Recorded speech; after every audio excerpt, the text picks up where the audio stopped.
Imagina por un momento que acabas de acomodarte para dormir y te invito a un viaje, pero no uno cualquiera. Vamos directo a un mundo en el que las ideas de belleza eran, bueno, bastante peculiares. Un lugar donde verse saludable no era precisamente el objetivo, al contrario, la meta era lucir como si alguien te hubiera exorcizado de forma educada hace unos minutos. Así era la Edad Media.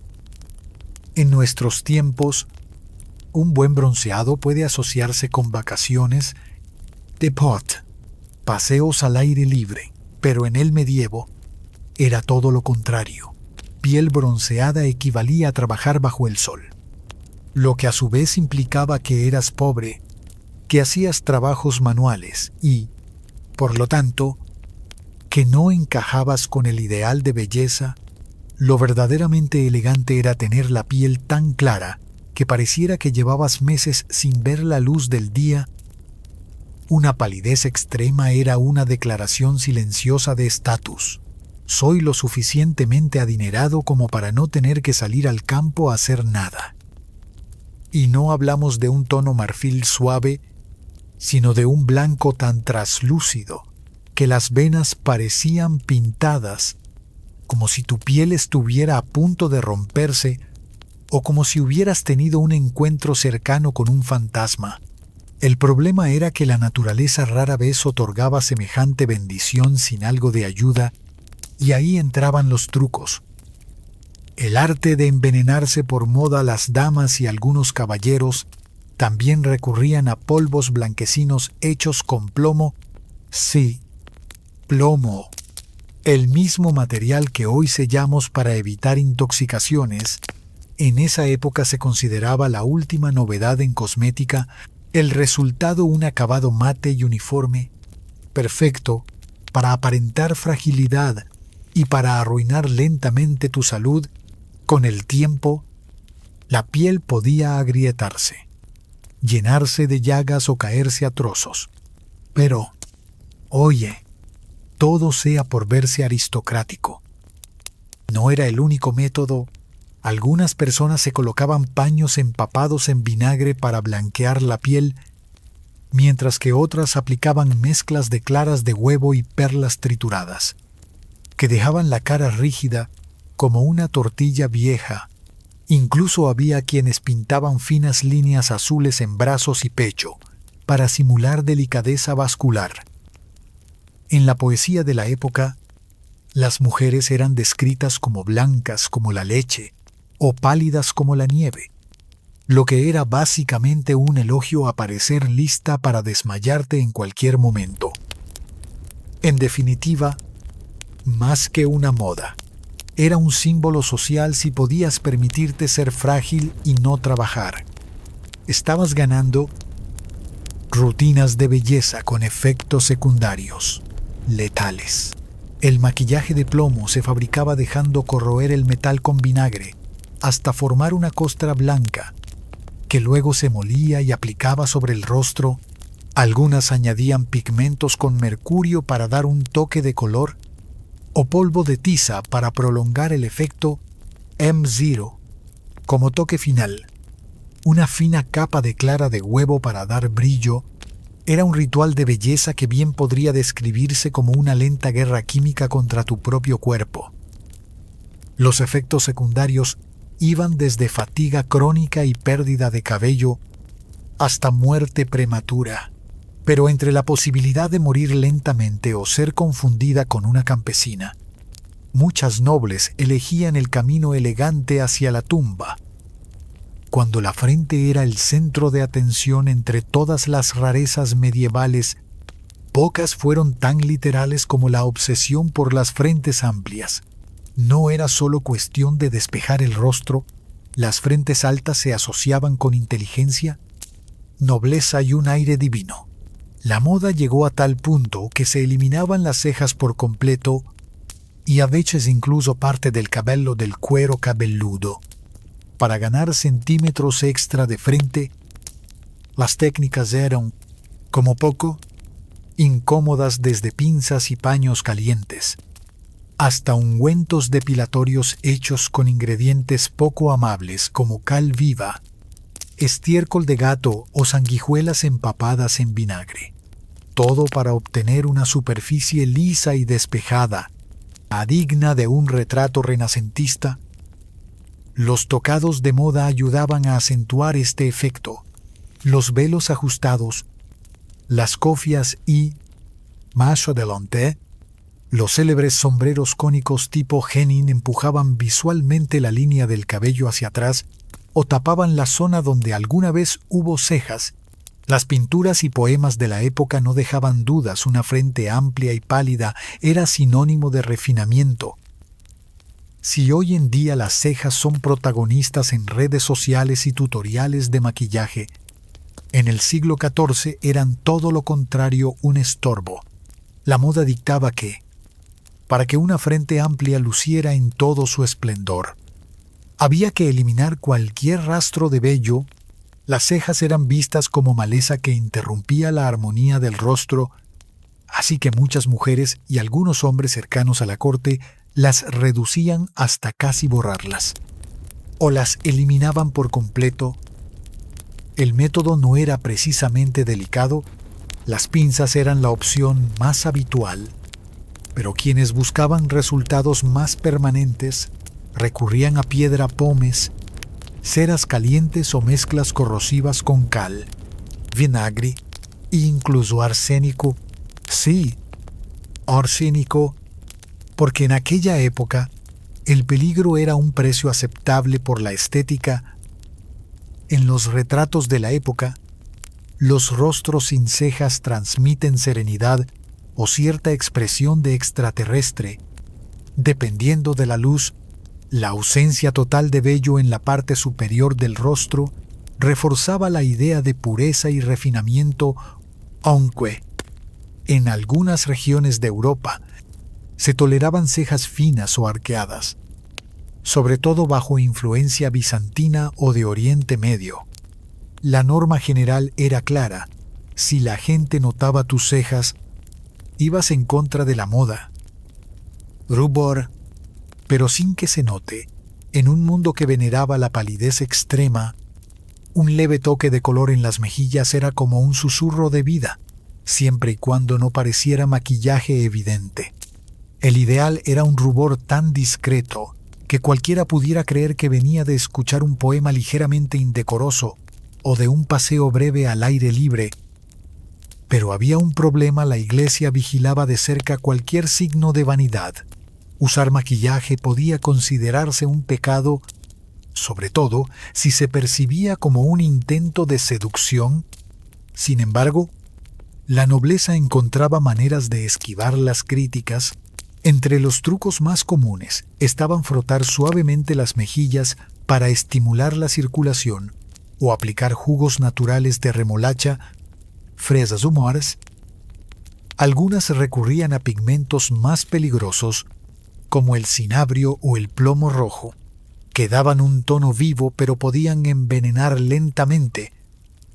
La aplicación se hacía sin espejos, un lujo poco accesible. Confiando en la memoria muscular o en la sinceridad de una dama de compañía, y si alguien elogiaba ese toque saludable, lo correcto era fingir sorpresa y culpar al viento, incluso en conventos. Las monjas se permitían un toque de color en días festivos, justificándolo como una muestra de alegría espiritual. El oro en la cabeza, culto al cabello rubio en el medievo. Si tu cabello brillaba como el trigo bajo el sol, eras automáticamente percibida como joven, virtuosa y casi divina. El ideal rubio estaba tan arraigado que incluso la Virgen María era pintada con cabello claro, a pesar de que, históricamente, no era probable que tuviera ese tono. Para las afortunadas que nacían rubias, la juventud era la aliada perfecta, pero el color tendía a oscurecerse con los años, así que muchas mujeres recurrían a métodos caseros para mantenerlo o aclararlo. Entre las recetas más populares estaban infusiones de azafrán, camomila, cenizas, miel e incluso lejía, aplicadas antes de pasar largas horas bajo el sol en una práctica conocida como toma de sol capilar. Y sí, había fórmulas que incluían orina. No estaba muy claro de quién debía ser, pero se creía que ayudaba a intensificar el aclarado. La moda no siempre es glamorosa. El estilo ideal eran largas ondas sueltas cayendo sobre la espalda, símbolo de pureza y libertad, pero solo para las mujeres solteras. Una vez casadas, el cabello debía ocultarse bajo velos, cofías o redes, como si de repente se hubiera convertido en un secreto de estado. Las más creativas dejaban escapar un mechón cuidadosamente rizado o usaban telas traslúcidas para insinuar lo que había debajo, aprovechando así las lagunas en las normas sociales. Los hombres no se quedaban atrás, aunque no se les exigía tanto. Las melenas doradas y bien cuidadas eran celebradas en canciones y poemas, especialmente si acompañaban una figura esbelta y porte noble. En el siglo XV, la altura no se medía solo desde el suelo, también desde la coronilla. Fue la era dorada del genin, esos sombreros cónicos imposibles que parecían inspirados en torres de castillo o campanarios góticos. Llevaban un velo transparente que caía desde la punta y se balanceaba con cada movimiento, añadiendo misterio y riesgo de que se prendiera en alguna vela cercana. Estos tocados podían alcanzar más de medio metro de altura. Cuanto más alto, más estatus, pero no era cuestión solo de lujo. Para llevar uno de estos, el cabello debía recogerse y, muchas veces, afeitar la parte frontal para que la base del cono quedara bien asentada. Comodidad. Terra. Simbolismo social. 100. No todos los sombreros seguían este diseño.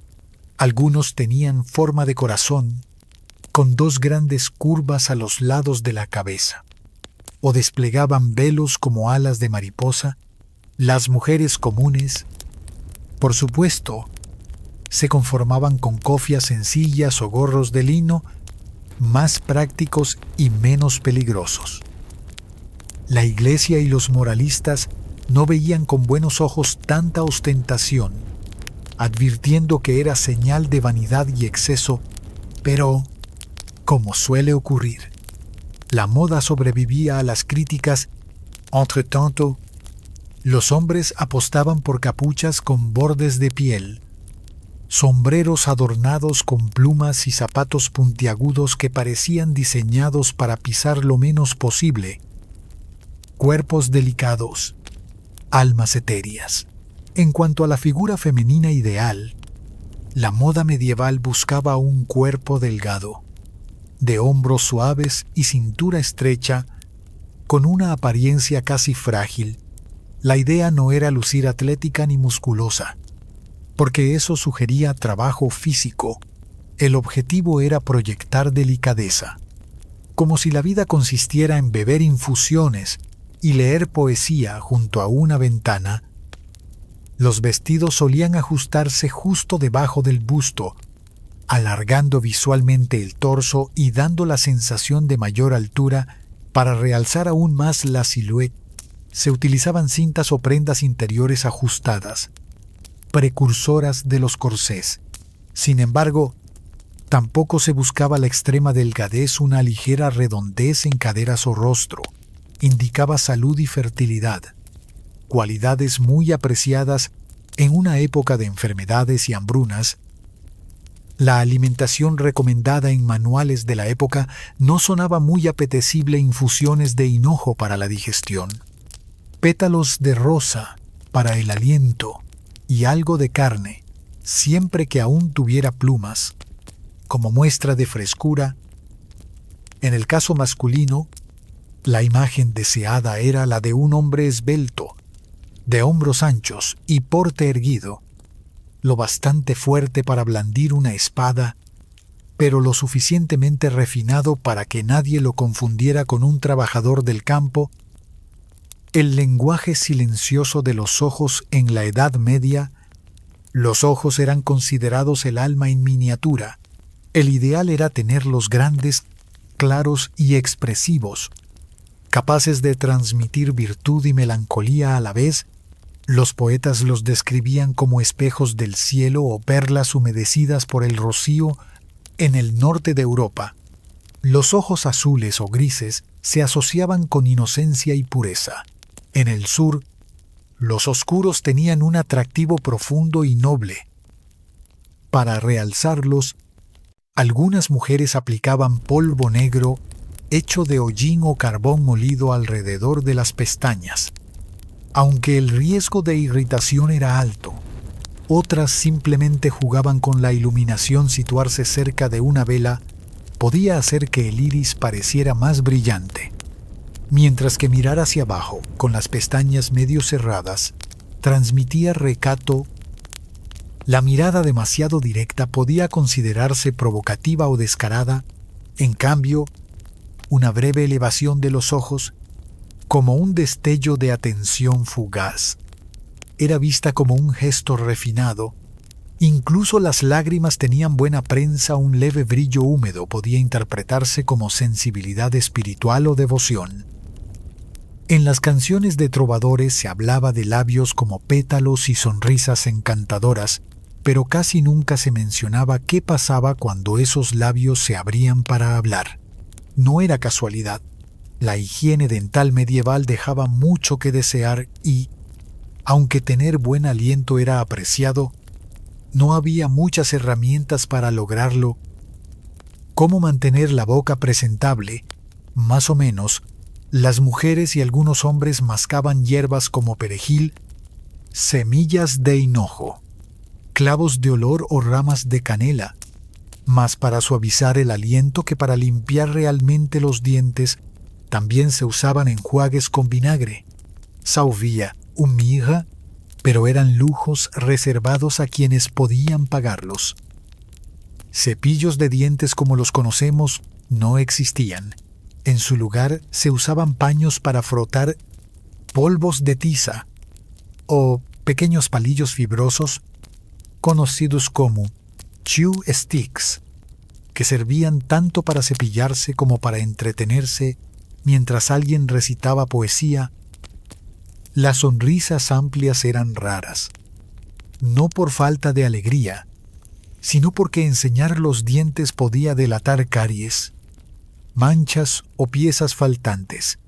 La sonrisa ideal era cerrada, zugrende, como si la persona estuviera meditando un verso o escondiendo un secreto. Olor corporal entre lo natural y lo disimulado. Bañarse no era imposible, pero si pozzo frecuente, dependiendo de la región, la época y, muy importante, si no había una epidemia que hiciera sospechoso el contacto con el agua.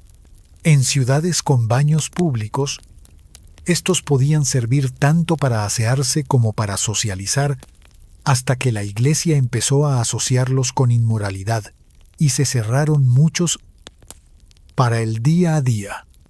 La limpieza consistía en cambiar con frecuencia las prendas interiores de lino, que absorbían el sudor y podían lavarse más seguido que la ropa exterior de lana o seda.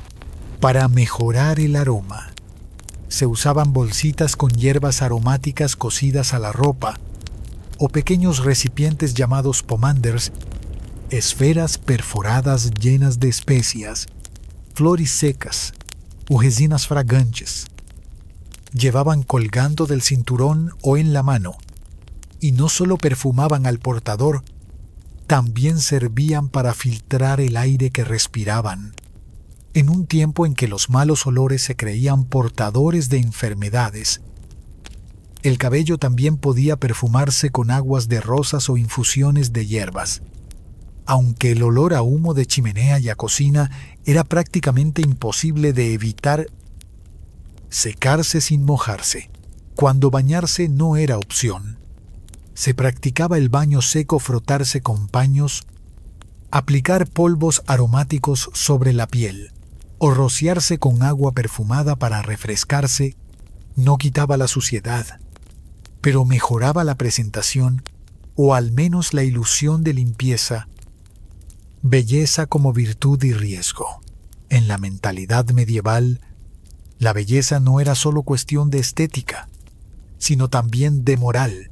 Tener un rostro armonioso y una piel impecable podía interpretarse como un signo de favor divino. Sin embargo, ser demasiado consciente de esa belleza o exhibirla abiertamente despertaba sospechas de vanidad, tentación o incluso brujería. Era un delicado equilibrio. Había que lucir bien, pero sin parecer que uno lo intentaba demasiado y, sobre todo, no destacar más que la esposa del señor feudal, una belleza excesiva, mal administrada. Podía costar el honor o la libertad. En el siglo VI, sí, el imperio persa estaba en plena expansión bajo el liderazgo de Ciro el Grande. Gobernar un territorio tan vasto que se extendía desde Asia Central hasta las costas del Mediterráneo no solo requería administradores y leyes, hacía falta un núcleo militar que simbolizara el poder imperial, que inspirara respeto en casa y miedo en los enemigos. Así nació la unidad conocida como los Inmortales. Su nombre no era casualidad ni fantasía. Según Heródoto, siempre había exactamente 10.000 soldados en activo. Si uno caía en batalla, enfermaba o se retiraba, otro lo reemplazaba de inmediato. Así, para el mundo exterior, parecían invencibles, eternos, incapaces de disminuir en número. No se trataba de inmortalidad literal, sino de una estrategia psicológica que el enemigo sintiera que, por cada soldado abatido, otro aparecía al instante, idéntico, listo para luchar. Reclutamiento y disciplina de hierro. Convertirse en inmortal no estaba al alcance de cualquiera. Los elegidos provenían de familias nobles o de linajes con historial probado de lealtad al trono. La formación empezaba en la juventud, con entrenamientos que combinaban destreza física, manejo de armas y resistencia mental. El objetivo no era solo formar buenos guerreros, sino moldear soldados impecablemente disciplinados, sin espacio para la improvisación o el ego. Además de combatir, los inmortales debían mantener una imagen impecable: túnicas ricamente bordadas, pantalones ajustados, armaduras de escamas ocultas bajo las telas y armas perfectamente pulidas. Iban armados con lanzas cortas, arcos, espadas y escudos de mimbre, ligeros pero resistentes. Este diseño les permitía moverse rápido y mantener formaciones compactas, adaptándose tanto a batallas campales como a misiones de guardia en palacio. Presencia en el campo de batalla y en la corte. Los inmortales no solo luchaban, eran la carta de presentación del imperio persa. Custodiaban al rey en ceremonias, vigilaban las entradas de los palacios y escoltaban embajadas diplomáticas, proyectando una imagen de fuerza constante. Verlos marchar en formación perfecta, con ropas y armas uniformes, era como contemplar un muro en movimiento. Cada soldado era un engranaje de una máquina sin fisuras. En combate, su táctica combinaba precisión y resistencia. Avanzaban con escudos superpuestos, lanzando lluvias de flechas mientras mantenían la formación. Si la situación lo requería, cambiaban a combate cercano con espadas cortas. Su ligereza y entrenamiento les permitían cruzar largas distancias sin romper filas, lo que les daba ventaja sobre ejércitos menos organizados. La máquina perfecta de reemplazo. Lo que realmente sostenía la leyenda era su sistema interno. En la capital siempre había un grupo de reservas preparado para entrar en acción en cuanto un soldado activo quedaba fuera. No había ceremonias ni retrasos. La sustitución era inmediata, invisible para el resto del ejército y, sobre todo, para los observadores extranjeros, este método mantenía la ilusión de que los inmortales jamás sufrían bajas. Esa estructura no solo garantizaba efectividad militar, sino que también servía como herramienta política. El mensaje era claro: el poder persa no se debilitaba. Sin importar las circunstancias, si Ciro el Grande fue el creador de los inmortales, Darío I fue quien los llevó a la perfección. Cuando asumió el trono en el 522 a.C., no solo heredó un imperio inmenso, también entendió que el orden y la imagen eran tan importantes como la fuerza bruta. Darío convirtió a los inmortales en el símbolo visible de la estabilidad persa.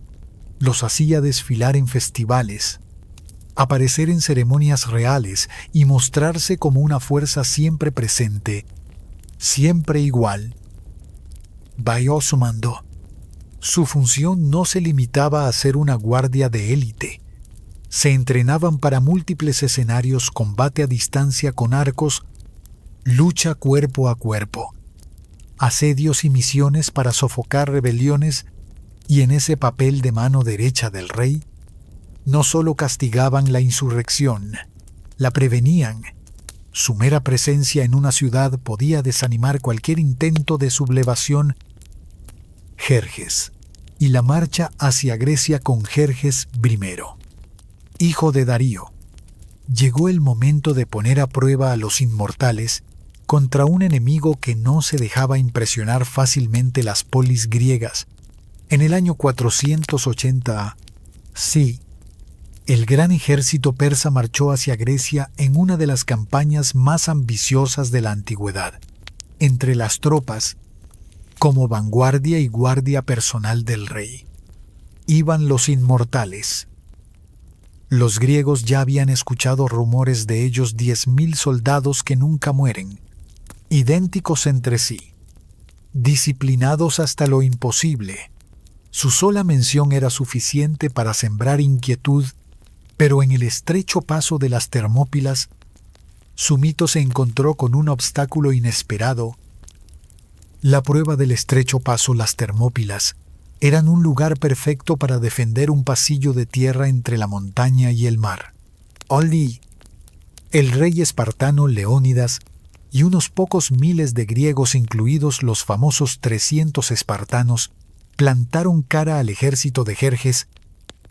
Cuando el primer asalto persa no logró romper la línea defensiva, Jerjes ordenó que sus mejores hombres, los inmortales, entraran en acción. La expectativa era que su disciplina y entrenamiento arrollaran a los defensores. Sin embargo, la geografía jugó en contra en un espacio tan reducido. Sus formaciones eran menos efectivas. Sus lanzas más cortas no podían superar las largas armas griegas, y sus arqueros tenían poco margen para disparar. Durante horas, la élite persa luchó contra la muralla de escudos espartanos sin lograr abrir brecha. Perdieron hombres, y aunque las bajas eran sustituidas después, en ese momento la imagen de invulnerabilidad comenzó a resquebrajarse. El mito agrietado, pero no roto, Heródoto, con un toque de ironía, señaló que en las Termópilas los inmortales no habían demostrado ser más eficaces que el resto de las tropas persas. Para un ejército acostumbrado a infundir miedo por su reputación, fue un golpe. Aún así, no fue una derrota total. La campaña siguió, y los inmortales continuaron combatiendo con disciplina, adaptándose cuando podían. Lo que aprendieron allí quedó como recordatorio de que incluso la élite más temida podía encontrar un rival capaz de resistirla. La verdadera fuerza de los inmortales no residía únicamente en su habilidad con las armas o en su disciplina en el campo de batalla. Lo que los hacía únicos era su sistema interno. Una maquinaria tan bien aceitada que parecía imposible de detener. El número de 10.000 no era un símbolo vacío, era una regla inquebrantable. Cada vez que un soldado caía, enfermaba o era retirado por cualquier motivo, otro ocupaba su lugar inmediatamente. No había ceremonias, no había luto público. La línea seguía intacta. Desde fuera, daba la impresión de que nunca perdían hombres, y eso era justo lo que el imperio quería que todos creyeran. El sistema de reservas en la capital siempre había un contingente de reemplazo entrenado y listo para entrar en acción. Estos hombres no eran improvisados, pasaban por años de preparación, cumpliendo tareas menores mientras esperaban su momento. Vivían bajo supervisión constante, con el equipo listo para poder marchar sin demora si se les llamaba. El reemplazo era tan rápido que, incluso si los inmortales sufrían pérdidas en campaña, el resto del ejército y la población difícilmente notaban el vacío. Esa continuidad era, en sí misma, una forma de guerra psicológica. Cómo derrotar a un enemigo que siempre parece completo. El uniforme como propaganda parte del poder de esta unidad residía en su aspecto. Los inmortales no llevaban armaduras brillantes como los griegos, sino túnicas bordadas, pantalones coloridos y armas ricamente decoradas. Bajo esa apariencia elegante, ocultaban armaduras de escamas metálicas ligeras y resistentes. A lo lejos, más que un ejército, parecían una procesión real. Cuando marchaban, lo hacían en perfecto silencio, con movimientos sincronizados que transmitían una sensación casi inhumana. No gritaban para intimidar, no lo necesitaban. La uniformidad, la calma y la constancia eran su lenguaje. Soldados y diplomáticos. Los inmortales no solo peleaban, también cumplían un papel clave como herramienta diplomática. Acompañaban a emisarios reales en visitas a cortes extranjeras y asistían a ceremonias oficiales en provincias lejanas. Su presencia, impecablemente ordenada, enviaba un mensaje claro. El rey estaba presente, un vigilante y con poder suficiente para enviar a sus mejores hombres como escolta. En las satrapías provincias del imperio, su función podía ser más política que militar. No intervenían en la administración diaria, pero se aseguraban de que los gobernadores supieran quién tenía la última palabra. Bastaba con que un destacamento de inmortales apareciera en una ciudad para sofocar rumores de rebelión antes de que comenzaran. Incluso dentro del propio palacio real, actuaban como guardianes y observadores, custodiaban entradas, controlaban a los cortesanos y eran los primeros en detectar intrigas. Su lealtad era absoluta y su silencio también. Toda maquinaria, por perfecta que parezca, termina por desgastarse. En los últimos siglos del imperio aqueménida, los inmortales todavía marchaban con su impecable formación y lucían sus túnicas bordadas, pero ya no eran los mismos.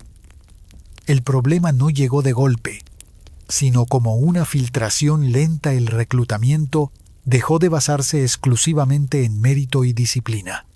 Los lazos familiares y la influencia política empezaron a pesar más que la habilidad. Nobles con conexiones colocaban a hijos o sobrinos en la unidad. Aunque no tuvieran el temple ni el entrenamiento adecuados, la apariencia seguía siendo uniforme, pero el espíritu que la sostenía comenzaba a vaciarse. De guerreros a ornamentos bajo reyes más preocupados por las intrigas cortesanas que por el campo de batalla, los inmortales empezaron a perder su filo militar. Continuaban presentes en ceremonias, escoltando procesiones y decorando el poder, pero cada vez participaban menos en combates reales. Su función de intimidación se debilitó. Los enemigos ya no los temían como antes. Esta transformación en guardia ceremonial les restó capacidad de reacción Lo que había sido un ejército de élite se volvió, poco a poco, un símbolo estático. La prueba final: Alejandro Magno. Cuando Alejandro de Macedonia invadió Persia en el siglo IV a.C., los inmortales todavía existían, al menos en nombre. En la batalla de Gaugamela, en el 331 a.C., fueron desplegados junto al centro persa para proteger a Darío III. Lucharon con valor, pero se enfrentaron a una fuerza distinta a las que conocían: un ejército entrenado bajo la táctica macedonia, rápido, flexible y con armas más eficaces para el combate cerrado. Fueron superados, flanqueados y dispersados. El sistema de reemplazo que había sostenido su leyenda ya no funcionaba. No había reservas suficientes ni tiempo para reponer bajas. El número eterno de 10.000 dejó de ser real. Desaparición y herencia. Con la caída de Persépolis y la toma del imperio por Alejandro, la unidad de los inmortales dejó de existir. Algunos de sus integrantes se integraron en el ejército macedonio, otros simplemente se disolvieron, pero su modelo dejó huella. En siglos posteriores, otras potencias persas, como el imperio sasánida, intentaron recrear fuerzas inspiradas en ellos. Incluso historiadores árabes y europeos medievales retomaron el nombre inmortales para referirse a tropas de élite. Aunque no tuvieran relación directa con los originales, su verdadera inmortalidad no estaba en la carne, sino en la idea: un ejército siempre completo, siempre presente, que servía tanto para pelear como para proyectar un mensaje político. Mucho antes de que las leyendas griegas hablaran de Amazonas, ya existía un pueblo que encarnaba esa imagen de mujeres guerreras. Los escitas eran nómadas de las vastas estepas euroasiáticas, desde el Mar Negro hasta Asia Central, y vivían en un entorno tan hostil que la supervivencia exigía que todos, hombres y mujeres, supieran montar, cazar y luchar. A diferencia de otras culturas antiguas, aquí las mujeres no estaban relegadas al campamento. Mientras los hombres combatían, ellas también empuñaban arcos, lanzas y espadas, y cabalgaban en plena batalla. Las crónicas de Heródoto ya lo contaban, aunque con tono de asombro. Había tribus en las que una mujer no podía casarse hasta haber matado a un enemigo en combate. La arqueología moderna ha confirmado que no era exageración. Se han encontrado enterramientos escitas donde los esqueletos femeninos reposan junto a armas, armaduras y restos de heridas de guerra. Algunos muestran puntas de flecha incrustadas en huesos, prueba de que estas mujeres no solo estaban presentes, sino que peleaban en primera línea. Una vida moldeada por el caballo y el arco. Desde niñas, las escitas aprendían a montar como si fueran una extensión del animal. El arco compuesto, pequeño y potente, era su arma predilecta, ideal para disparar flechas a toda velocidad mientras galopaban.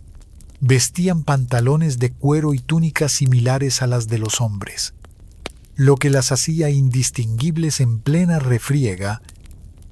En el campo de batalla, la estrategia escita se basaba en la movilidad, ataques rápidos, retirada fingida y lluvia de flechas antes de que el enemigo pudiera reaccionar. Mujeres y hombres combatían juntos en esta danza letal.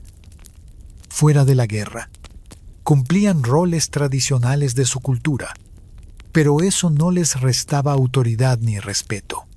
En su sociedad, la habilidad para defender al grupo era tan valiosa como cualquier otro deber. De la realidad al mito, los griegos, al encontrarse con estas tribus, quedaron tan impactados que transformaron su recuerdo en leyendas. Así nacieron las amazonas mitológicas, guerreras que vivían sin hombres o que solo los buscaban para procrear y luego los alejaban. La realidad era menos dramática pero igual de impresionante: mujeres plenamente integradas en un sistema militar, capaces de infundir miedo a cualquiera que se interpusiera en su camino, en la costa oeste de África, en lo que hoy es Benín. Floreció entre los siglos XVII y XIX un reino que no se parecía a ningún otro en su estructura militar, el reino de Dahomey Oli, un cuerpo de élite formado exclusivamente por mujeres. Se convirtió en el terror de sus enemigos y en un símbolo del poder real. Las Agogie, al igual que los inmortales persas o las guerreras escitas, su existencia tenía tanto un valor práctico como simbólico. Eran la guardia personal del rey, pero también su puño armado para guerras y conquistas. Number Y, a diferencia de otras unidades femeninas de la historia, las Agogie llegaron a representar hasta un tercio del ejército de Dahomey. El origen de una fuerza temida, su formación como cuerpo de combate, se remonta a mujeres que originalmente servían como cazadoras de elefantes y guardianas del palacio. Con el tiempo, la necesidad de contar con soldados disciplinados y leales llevó a los reyes de Dahomey a entrenarlas para la guerra. Una vez que una mujer ingresaba en las filas de las Agogie, su vida cambiaba por completo. Se cortaban el cabello, vivían en barracones separados y juraban celibato, dedicando su existencia entera al reino. El entrenamiento era implacable: marchas forzadas por la selva, ejercicios de escalada con espinas, prácticas de combate con armas blancas y fusiles. Aprendían a atacar en silencio y a resistir el dolor físico con una disciplina que dejaba impresionados incluso a los observadores europeos de la época. Armas, tácticas y terror psicológico en combate. Las Agogie usaban machetes largos, lanzas y mosquetes europeos obtenidos a través del comercio. Atacaban en oleadas coordinadas, muchas veces precedidas por gritos de guerra y demostraciones de fuerza para quebrar el ánimo del enemigo antes de que comenzara la lucha. Su reputación creció tanto que, en algunas guerras, la sola noticia de que las Agogie estaban presentes bastaba para que los adversarios reconsideraran enfrentarse. Esto se debía no solo a su ferocidad, sino también a su resistencia. Podían marchar largas distancias sin descanso, atravesando terreno hostil y manteniendo la formación. El choque con las potencias coloniales. En el siglo XIX, la expansión europea en África llevó a un enfrentamiento inevitable. Las Agogie combatieron contra los franceses durante las guerras de Dahomey y, aunque demostraron un valor impresionante, la artillería y la superioridad tecnológica de los invasores terminó por doblegarlas. La última gran batalla de las Agogie fue en 1892. Tras la derrota, el reino fue anexado y la unidad dejó de existir oficialmente. Sin embargo, su memoria persistió y hoy se las recuerda no solo como guerreras letales, sino como un ejemplo de organización militar femenina sin precedentes en la historia moderna de África. En el Japón del siglo XII, en pleno período Heian tardío, los clanes guerreros estaban en constante lucha por el poder. Entre todos los nombres que dejaron huella, uno sobresale por romper moldes y expectativas: Tomoe Gosen, una mujer que no solo acompañó a samuráis en batalla, sino que luchó como una de ellos y muchas veces mejor. La doncella del clan Minamoto, Tomoe Gosen, sirvió bajo las órdenes de Minamoto no Yoshinaka, un líder del clan Minamoto durante la guerra Genpei 1185, conflicto que enfrentó a este clan contra los Taira por el control del Japón imperial. Las crónicas del Heike Monogatari la describen como excepcionalmente hermosa, de piel blanca, cabello largo y muy fuerte, con habilidades como arquera y espadachina dignas de 1000 hombres. No era una figura decorativa. Tomoe combatía en primera línea, lideraba cargas de caballería y derribaba enemigos en duelos singulares. Su destreza con el arco le permitía acertar a blancos en movimiento, incluso a gran distancia, y con la katana era igual de mortal. La batalla de Awazu, el canto del cisne, su momento más recordado, llegó en 1184. Durante la batalla de Awazu, Yoshinaka estaba acorralado por fuerzas enemigas y sabía que su final era inminente. Tomoe permaneció a su lado hasta el último momento. Según la leyenda, antes de retirarse, cargó contra un guerrero enemigo de gran renombre. Lo derribó del caballo y le cortó la cabeza, llevándosela como trofeo antes de escapar del campo. Los relatos varían sobre qué fue de ella.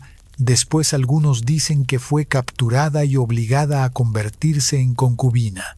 Otros, que se retiró a la vida monástica y vivió hasta edad avanzada. Sea cual fuere la verdad, su nombre quedó grabado como símbolo de valor y lealtad.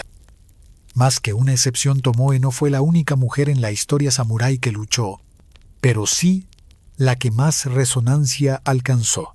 Representa a las Onabugeisha, mujeres entrenadas en artes marciales para defender a su clan cuando los hombres estaban ausentes. En un mundo rígidamente jerarquizado, su figura desafió los roles de género y demostró que la destreza y el coraje no conocen límites impuestos por la tradición. Su historia ha sido contada en teatro, literatura, grabados ukiyo-e y, más recientemente, en mangas y videojuegos. Tomoe Gosen sigue siendo, siglos después, la encarnación de la guerrera japonesa. En la primera mitad del siglo XV, Francia estaba sumida en el caos. La guerra de los 100 años contra Inglaterra había dejado ciudades arrasadas, campos abandonados y un pueblo exhausto. El rey legítimo, Carlos VII, ni siquiera estaba coronado y sus fuerzas parecían incapaces de frenar el avance inglés. En ese escenario, surgió una joven de apenas 17 años, nacida en Domremy, un pequeño pueblo campesino, Juana de Arco, sin educación militar, sin nobleza y sin experiencia en política. Afirmaba que escuchaba voces enviadas por Dios, las de San Miguel, Santa Catalina y Santa Margarita, que le ordenaban expulsar a los ingleses y llevar al delfín Carlos a Reims para su coronación. La doncella, ante los generales, convencer a un rey y a sus consejeros de que una muchacha campesina debía liderar tropas no era tarea fácil. Juana, sin embargo, logró audiencia con Carlos VII y, tras someterse a interrogatorios e inspecciones para confirmar su pureza, obtuvo permiso para acompañar al ejército vestida con armadura, portando una espada y un estandarte blanco con imágenes sagradas. No combatía directamente como un soldado más, sino que inspiraba y guiaba a las tropas. Su sola presencia, dicen las crónicas, levantaba la moral de los hombres. La liberación de Orleans. En 1429, Orleans estaba asediada por los ingleses y se consideraba la llave para el control de Francia. Juana encabezó un audaz contraataque, alentando a los soldados a romper las líneas enemigas. En pocos días, la ciudad fue liberada. Fue un golpe moral devastador para los ingleses y una inyección de esperanza para los franceses. Este triunfo permitió que el camino hacia Reims quedara abierto. Juana acompañó a Carlos VII en su entrada a la catedral, donde fue coronado, cumpliendo así una de las misiones que decía haber recibido por mandato divino: captura y martirio el destino de Juana. Sin embargo, cambió pronto. En 1430 fue capturada por fuerzas borgoñonas aliadas de los ingleses y entregada a sus enemigos. La acusaron de herejía, brujería y de vestir ropa masculina. El juicio, manipulado políticamente, terminó con una condena a muerte. El 30 de mayo de 1431, Juana fue quemada viva en Rouen. Tenía apenas 19 años. Sus últimas palabras fueron una invocación a Jesús. Años después, un nuevo proceso declaró su inocencia y, en 1920, la Iglesia Católica la canonizó. Más allá de la fe y la guerra, Juana de Arco no solo es recordada como santa, sino como un símbolo de patriotismo, determinación y valentía frente a fuerzas que parecían insuperables. Su historia ha sido contada y reinterpretada en innumerables obras de arte, teatro, cine y literatura, inspirando a generaciones enteras. Cuando los romanos conquistaron Britania, no lo hicieron con flores y promesas, sino con legiones, impuestos y un control férreo sobre las tribus locales. Una de esas tribus eran los Icenos, gobernados por el rey Prasutago. Durante su vida, él mantuvo una relación diplomática con Roma, buscando preservar cierta autonomía a cambio de lealtad. Pero cuando Prasutago murió, la maquinaria romana mostró su verdadero rostro. Ignoraron su voluntad, que dejaba el reino compartido entre Roma y sus hijas, y decidieron anexarlo por completo. Boudica, viuda del rey, protestó y la respuesta fue brutal. Ella fue azotada públicamente, sus hijas violadas y las propiedades reales confiscadas. Aquello encendió una llama que Roma no esperaba. La rebelión de una nación búdica no se limitó a pedir justicia, convocó a las tribus vecinas. Aprovechando el resentimiento acumulado contra los romanos, miles de guerreros respondieron a su llamado, se pintaban el cuerpo con tintes azules, llevaban armas tradicionales. Liderados por una reina en un carro de guerra, juraron expulsar a los invasores. Su primer objetivo fue la ciudad romana de Camulodunum, hoy Colchester, un asentamiento símbolo del poder imperial. La arrasaron sin piedad. Luego avanzaron hacia Londinium, Londres, y Verulamium, St. Albans, dejando tras de sí ciudades incendiadas y miles de muertos. El choque final, la rebelión tuvo un inicio fulgurante, pero Roma no era un adversario fácil. El gobernador Cayo Suetonio Paulino reunió a sus tropas y eligió el terreno para el enfrentamiento decisivo, un estrecho paso donde la caballería y la disciplina legionaria tendrían ventaja. Según Tácito, antes de la batalla, Boudica pronunció un discurso para inspirar a su gente, recordando los abusos sufridos y prometiendo libertad o muerte. Aunque la lucha fue feroz, la superioridad táctica y el armamento romano acabaron con las fuerzas rebeldes. Miles de britanos murieron aquel día. Las crónicas no coinciden sobre su final. Algunos dicen que cayó en combate, otros que se envenenó para no ser capturada. Lo cierto es que su rebelión, aunque derrotada, dejó una marca indeleble en la historia de Britania. El legado de una reina búdica se convirtió en símbolo de resistencia contra la opresión, no solo para los británicos, sino para cualquiera que enfrente un poder injusto.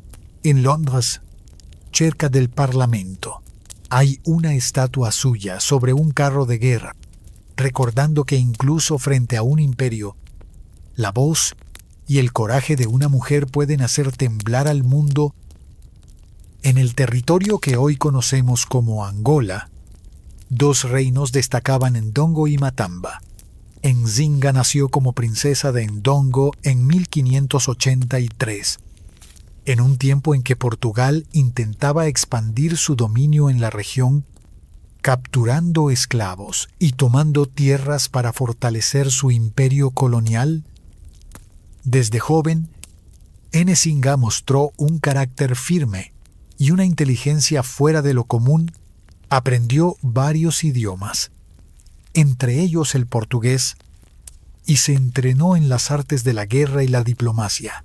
Esto le daría ventaja cuando, años después, tuviera que negociar directamente con los invasores. La famosa negociación, uno de los episodios más conocidos de su vida, ocurrió en 1622, cuando su hermano, el rey Ngolambandi, la envió como embajadora ante los portugueses. La reunión estaba diseñada para humillarla. El gobernador portugués la recibió sentado en una silla alta, mientras para ella solo colocaron una estera en el suelo. Nzinga, sin perder la calma, ordenó a una de sus damas de compañía que se arrodillara y se pusiera en 4 patas para servirle de asiento. Así, quedó a la misma altura que el gobernador, dejando claro que no aceptaría un papel inferior. El gesto, cargado de simbolismo, pasó a la historia como una muestra de dignidad y firmeza, de diplomática a guerrera. Cuando su hermano murió, Nzinga heredó el trono y pronto comprendió que la diplomacia no sería suficiente.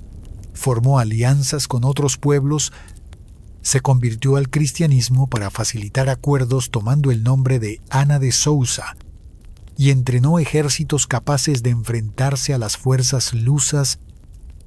Nzinga utilizaba tácticas de guerrilla, emboscadas y el conocimiento del terreno para hostigar al enemigo. También ofrecía refugio a esclavos fugitivos, minando así la base económica de los portugueses. Resistencia sin descanso durante más de 30 años. Nzinga luchó y negoció, alternando la espada y la palabra según lo exigiera la situación. A veces firmaba tratados temporales para ganar tiempo y reorganizar sus fuerzas. Otras, se lanzaba a campañas militares que sorprendían a sus adversarios. Finalmente, hacia el final de su vida, firmó la paz con Portugal en términos favorables, asegurando la independencia de Matamba y dejando un reino fuerte a sus sucesores. El eco de su nombre, Nzinga, murió en 1663, pero en Angola su figura sigue viva como símbolo de resistencia y liderazgo. Su vida demuestra que la astucia política y la valentía en el campo de batalla pueden ir de la mano y que incluso frente a un enemigo tecnológicamente superior, la determinación puede inclinar la balanza. La historia de Mulan aparece por primera vez en un poema chino del siglo VI llamado La Balada de Mulan. Allí se cuenta la vida de una joven que, al enterarse de que su anciano padre será llamado al ejército para enfrentar una invasión, decide tomar su lugar. En una sociedad donde las mujeres estaban destinadas principalmente a la vida doméstica, Mulan desafía las normas, se corta el cabello, viste ropa masculina y se une a las filas militares bajo una identidad falsa. El largo servicio militar durante más de una década, Mulan sirvió como soldado sin que nadie descubriera su secreto, luchó en batallas, soportó duras marchas y se ganó el respeto de sus compañeros y superiores por su valor y habilidad. El poema no describe en detalle cada combate, pero deja claro que su liderazgo y disciplina fueron decisivos para las victorias de su unidad. Cuando la guerra terminó, el emperador le ofreció un alto cargo como recompensa. Sin embargo, Mulan lo rechazó. Su única petición fue regresar a su hogar y reunirse con su familia.